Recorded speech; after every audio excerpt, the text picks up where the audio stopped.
Near enough everybody knows who the Hulk is, but if you've never read any of his comics, then this is the video for you.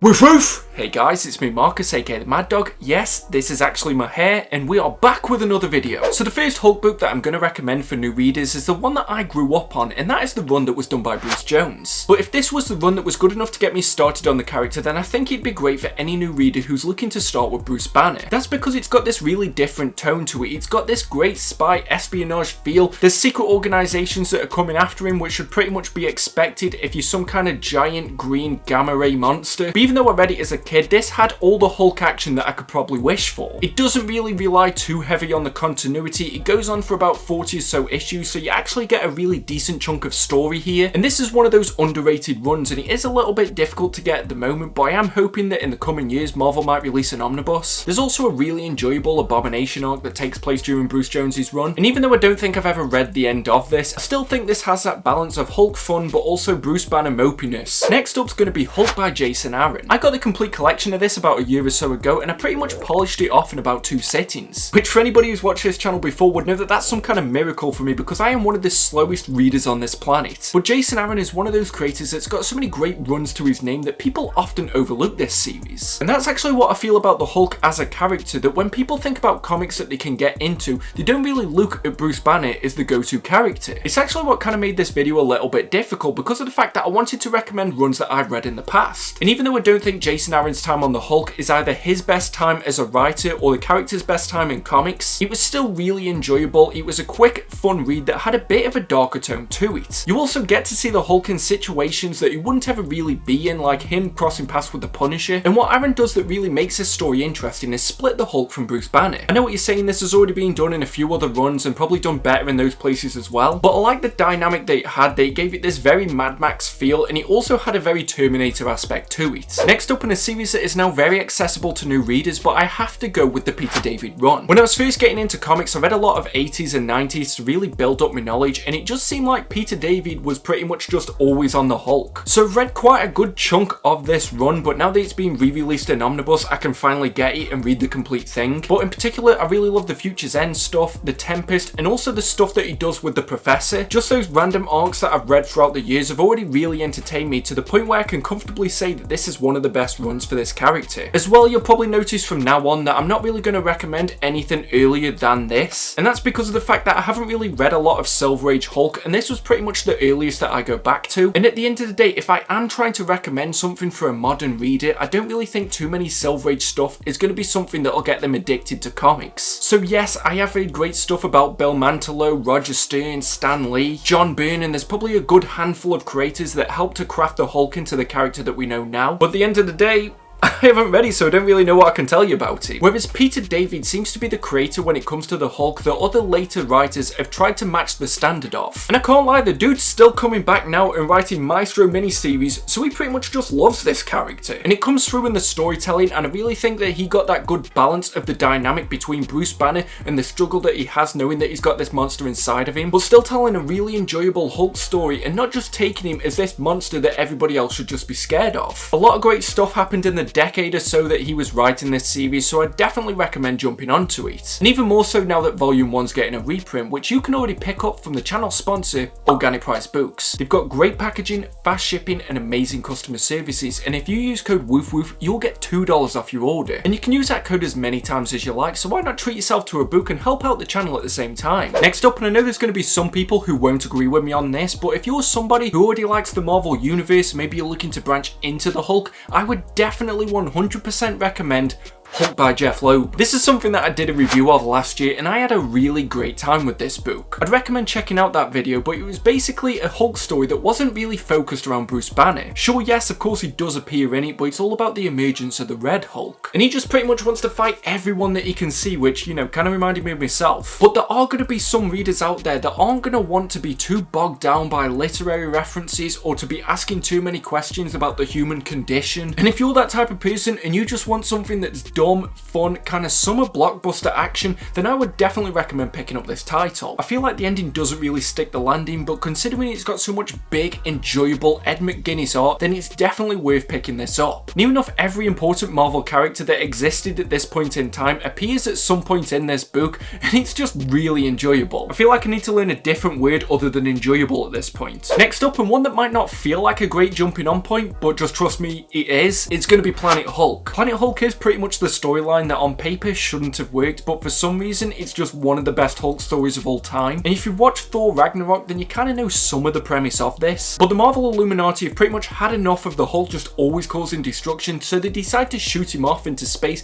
to some kind of peaceful planet where he'll be on his own. Of course that doesn't happen, or else this would have been a really boring story, and they actually did a what if based on that concept at the end of the book. But Hulk ends up on this planet that's ravaged by war, he becomes a gladiator, he ends up fighting for the people of that planet, and goes on this journey that's really unexpected for this character, but at no point does it feel out of place whilst you're reading it. It also has some great, surprising, emotional moments, and I think that because of the fact that this is set outside of the main universe, not actually, it's still 616 Marvel, but because it takes place off the planet, I think Civil War was happening at the same time, which was probably a good call from the editors at that point. Because I'm not gonna lie, if you've got the Hulk on your team, you're gonna win a fight. So Planet Hulk gives you this opportunity of not being weighed down by a lot of continuity. As long as you know the general sentiment towards what people think about Bruce Banner, then you can jump into this, and I think you're gonna have a great time. But if you wanted something that was more of an origin story of the Hulk without having to read something Silver Age, I would definitely recommend Hulk Grey by Jeff Loeb and Tim Sale. This is part of their Colors Saga series collection. I'm not really sure what the definition of it was, but Hulk Grey looks at the character at the beginning of his journey, but he also takes a look at more of the psychological effect of being that kind of monster. So it is set in the 60s, and you also get to see some appearances from characters in the Marvel Universe, but from that time. But if you did want something that was just going to give you a bit of a refresh on who this character is, who are the main key factors and the people within his life, alongside an enjoyable story that can also help you branch into some other characters like Spider-Man and Daredevil, then this book right here, and yeah, I've got the earlier version that doesn't include the Captain America story, would be one that I'd recommend picking up because it allows you to look at the character in just a different shade of light, and also a completely different colour. Again, another curveball, but it's a short enough story, but I've got Ultimate Hulk vs Wolverine. Now admittedly, I'm not really going to recommend the Ultimates because particularly the first story arc does not present a great version of the Hulk, but Ultimate Hulk vs Wolverine was just enjoyable. Is it going to top the list of your favourite Hulk books of all time?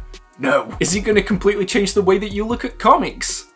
No. But is it just going to give you something that's dumb and fun and enjoyable from start to finish? Yeah, I think it will. I read this when I was just picking up every single Ultimate title that I could because the Ultimate Marvel Universe was really what got me into comics. And this was one of those stories that I do feel has been forgotten about a little bit because of the fact that people seem to hate the Ultimate Universe now, or the only positive that they have about it is the fact that Ultimate Spider-Man exists. But the Hulk and Wolverine have always had this rivalry, and I think just having it contained in a couple of issues is something that will be great for a new reader that's just looking for something to entertain them. Next up, and going with something a bit more mainline again, but I've got Hulk by Mark Waid. Yep, Mark Waid is that creator that every time I hear his name, I just know that I'm going to have a good time with the story. And Hulk was no exception, and it did get split off into 2 series, but the Indestructible Hulk in particular was something that I was collecting in single issues and was just really entertaining. It's got more of the good guy Hulk, so if it is that you're looking for him to be more the antagonist of a book, then I wouldn't really recommend this one. And it is more integrated into the main Marvel universe, so you are going to see characters cropping up here and there, and he does have a lot of interaction with S.H.I.E.L.D. He also has an enjoyable crossover with Thor, but if you're looking to get into Thor, I've already done a where to start on him, but this brought with it a really interesting dynamic because of the fact that Hulk was working primarily with S.H.I.E.L.D. So you do get to see what he would be like if he was some kind of government operative, and I think it just casted a really different light on the character. I think I've said that about another book already. Still, this would require you to know a little bit about the character and also the wider Marvel universe, so I've already done a where to start on the Marvel universe, so maybe check out that. But if it is that you want something that isn't going to hold your hand the entire way through, I'd recommend this one, and of course it's written by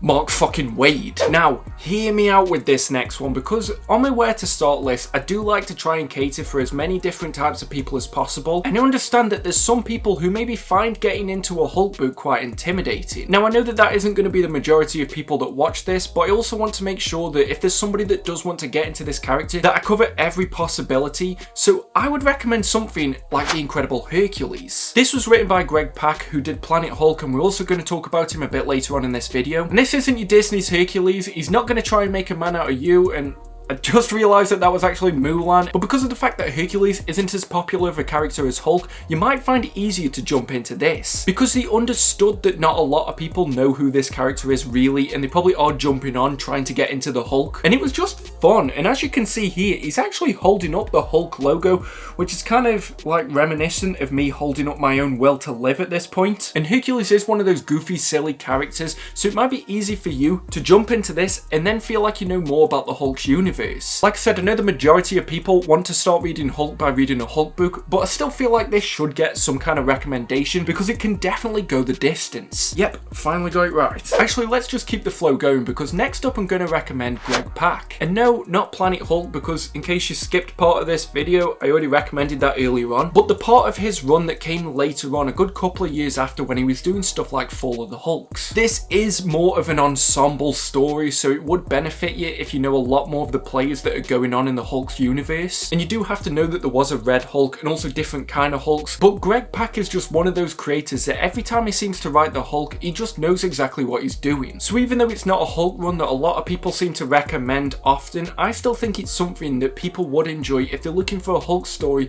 that takes itself a bit more serious in its overall universe. Don't get me wrong, it's still goofy fun Hulk times, but it will introduce you to more of the characters that are integrated into his world. After that, and on where to start, I don't just recommend books, because I have to recommend the Hulk Ultimate Destruction. This absolute PS2 classic is just something that is so nostalgic for me. I've still got my copy of this and Ultimate Spider-Man, because those were two games that I just played religiously, you know, if I didn't want to play GTA San Andreas. But comics and video games and movies are first and foremost supposed to entertain you. I always believe that I would rather be entertained over lectured at any point in my life. But Hulk Ultimate Destruction is pretty much everything that you would wish to do if you could be the Hulk. And if you can get your hands on this, maybe you've got a PS2 emulator, this is one that is worth picking up if you can find it for cheap somewhere. And I think out of all the Hulk entertainment outside of comics, this is probably my favourite. Yep, even over the Lou Ferrigno show, I'm gonna go with the Hulk Ultimate Destruction. I do have to recommend She-Hulk. Just She-Hulk in general, but particularly for me, I really like the Dan Slott run. I also like what Charles Soule did with the character, and She-Hulk is more of the intelligent side of the Hulk spectrum, and she's also Bruce Banner's cousin, so it doesn't really feel too separate from the main Hulk. But Jennifer Walters is one of those characters now that's been around for so long that she's managed to step outside of the Hulk's shadow, but still has that feeling of a Hulk story. And when I try to do where to start, I also try to look at team books that might involve the character, and despite what you may expect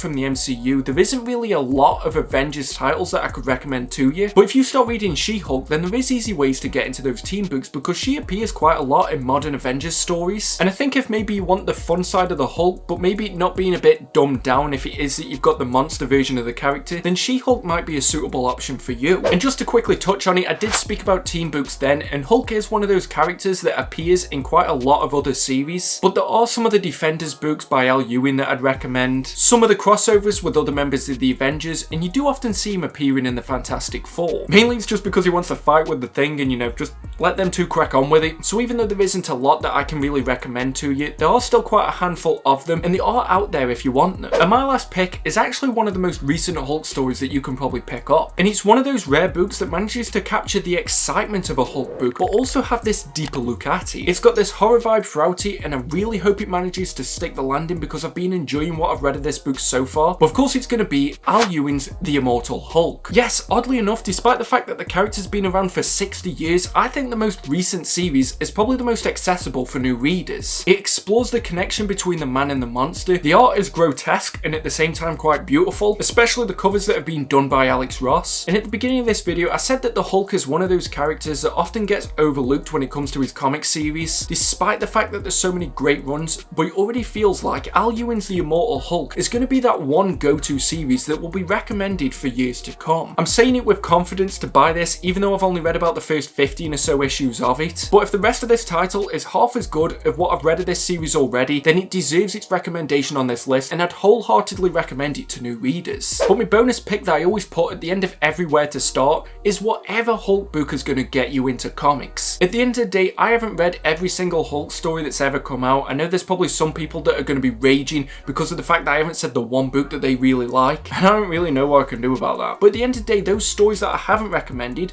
might be the ones that you really like. And over on a Reddit page r/MadDogComic community, we're going to have a discussion of our favourite Hulk books, so I definitely recommend following us there. But I guess that's the video, and if you could do me a massive favour and share this wherever you can, I'm really hoping that this series isn't eventually going to die out. So if you could share this video wherever you can, it will greatly help a small channel and I could probably do with it on this series. And until next time, just make sure that you stay safe and stay mad, all you dogs. Woof woof! See you in the next video.